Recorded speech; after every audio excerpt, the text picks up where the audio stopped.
How to Succeed, or Stepping Stones to Fame and Fortune, by Orison Swett Marden. Chapter 1. First, be a man. The great need at this hour is manly men. We want no goody-goody piety, we have too much of it. We want men who will do right, though the heavens fall, who believe in God, and who will confess Him. Reverend W.J. Dawson. All the world cries, "Where is the man who will save us? We want a man." Don't look so far for this man, you have him at hand. This man, it is you, it is I, it is each one of us. How to constitute oneself a man? Nothing harder if one knows not how to will it. Nothing easier if one wills it. Alexander Dumas. "I thank God I am a Baptist," said a little short doctor of divinity, as he mounted a step at a convention. "Louder, louder," shouted a man in the audience. "We can't hear." "Get up higher," said another. "I can't," replied the doctor. "To be a Baptist is as high as one can get." But there is something higher than being a Baptist, and that is being a man. Rousseau says, "According to the order of nature, men being equal, their common vocation is the profession of humanity, and whoever is well educated to discharge the duty of a man cannot be badly prepared to fill any of those offices that have a relation to him. It matters little to me whether my pupil be designed for the army, the pulpit, or the bar. To live is the profession I would teach him. When I have done with him, it is true he will be neither a soldier, a lawyer, nor a divine. Let him first be a man. Fortune may remove him from one rank to another, as she pleases. He will always be found in his place." "First of all," replied the boy James A. Garfield, when asked what he meant to be, "I must make myself a man. If I do not succeed in that, I can succeed in nothing." "Hear me, O men," cried Diogenes in the marketplace at Athens. And when a crowd collected around him, he said scornfully, "I called for men, not pygmies." One great need of the world today is for men and women who are good animals. To endure the strain of our concentrated civilization, the coming man and woman must have an excess of animal spirits. They must have a robustness of health. Mere absence of disease is not health. It is the overflowing fountain, not the one half full, that gives life and beauty to the valley below. Only he is healthy who exults in mere animal existence, whose very life is a luxury, who feels a bounding pulse throughout his body, who feels life in every limb, as dogs do when scouring over the field, or as boys do when gliding over fields of ice. Dispense with the doctor by being temperate, the lawyer by keeping out of debt, the demagogue by voting for honest men, and poverty by being industrious. "Nephew," said Sir Godfrey Kneller, the artist, to a Guinea slave trader, who entered the room where his uncle was talking with Alexander Pope, "you have the honor of seeing the two greatest men in the world." "I don't know how great men you may be," said the Guinea man, as he looked contemptuously upon their diminutive physical proportions, "but I don't like your looks. I have often bought a much better man than either of you, all muscles and bones, for 10 guineas. A man is never so happy as when he suffices to himself, and can walk without crutches or a guide. Said Jean-Paul Richter, "I have made as much out of myself as could be made of the stuff, and no man should require more." "The body of an athlete and the soul of a sage," wrote Voltaire to Helvetius. "These are what we require to be happy." Although millions are out of employment in the United States, how difficult it is to find a thorough, reliable, self-dependent, industrious man or woman, young or old, for any position, whether as a domestic servant, an office boy, a teacher, a brakeman, a conductor, an engineer, a clerk, a bookkeeper, or whatever we may want. It is almost impossible to find a really competent person in any department, and oftentimes we have to make many trials before we can get a position fairly well filled. It is a superficial age. Very few prepare for their work. Of thousands of young women trying to get a living at typewriting, many are so ignorant, so deficient in the common rudiments even, that they spell badly, use bad grammar, and know scarcely anything of punctuation. In fact, they murder the English language. They can copy, parrot-like, and that is about all. The same superficiality is found in nearly all kinds of business. It is next to impossible to get a first-class mechanic. He has not learned his trade. He has picked it up, and botches everything he touches, spoiling good material and wasting valuable time.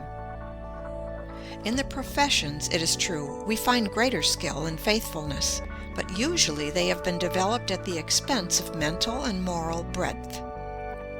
The merely professional man is narrow.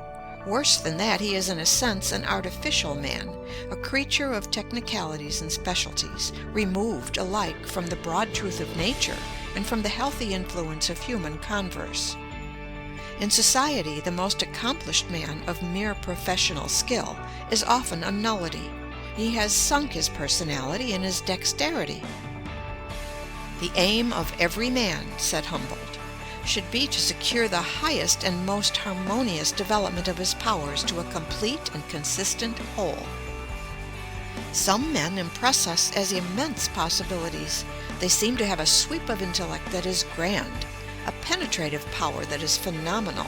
They seem to know everything, to have read everything, to have seen everything.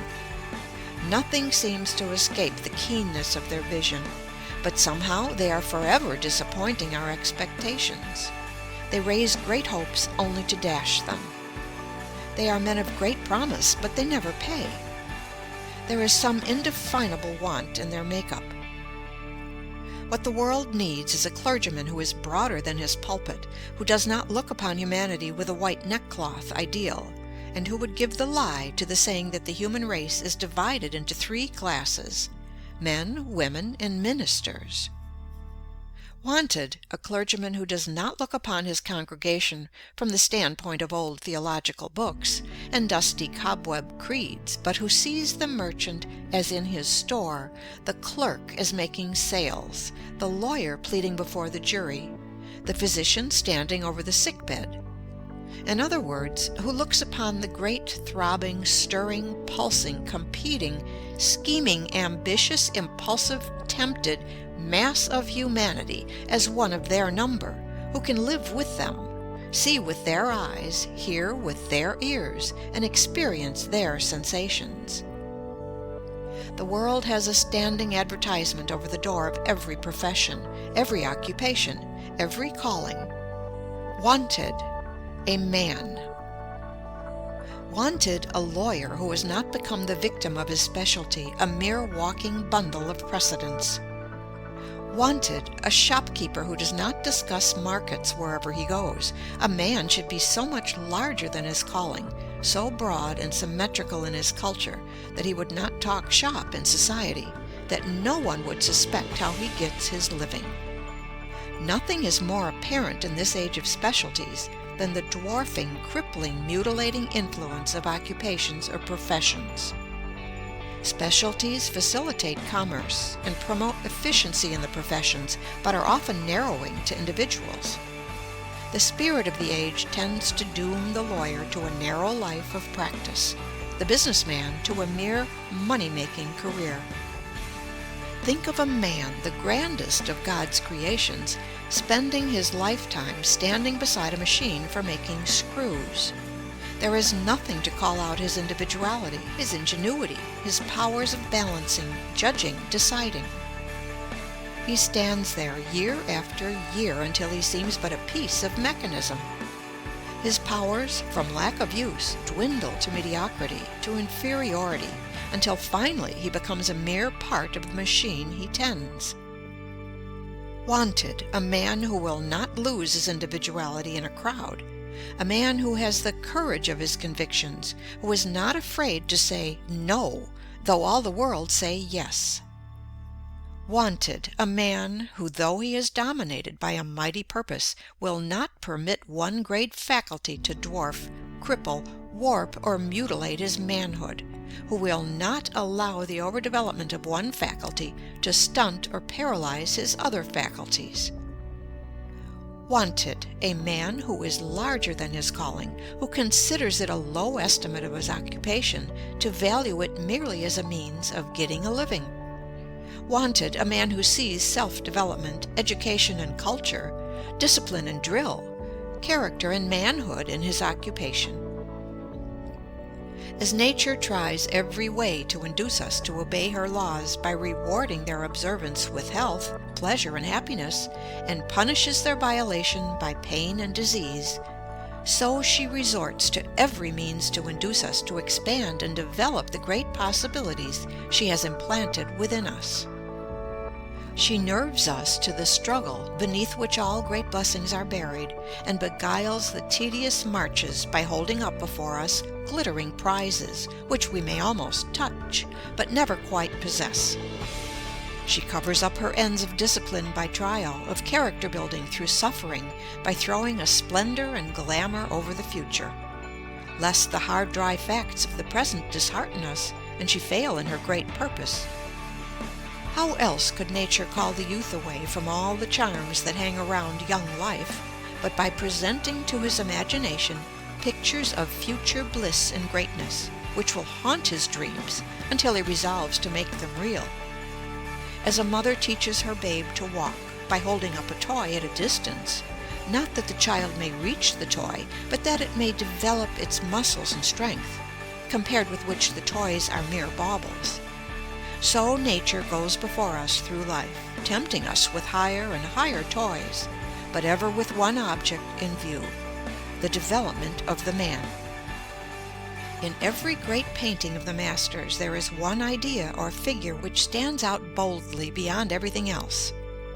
Every other idea or figure on the canvas is subordinate to this idea or figure, and finds its real significance not in itself, but, pointing to the central idea, finds its true expression there. So in the vast universe of God, every object of creation is but a guide board with an index finger pointing to the central figure of the created universe, man. Nature writes this thought upon every leaf. She thunders it in every creation. It exhales from every flower. It twinkles in every star. Open thy bosom, set thy wishes wide, and let in manhood, let in happiness. Admit the boundless theater of thought from nothing up to God, which makes a man. Young. End of chapter 1.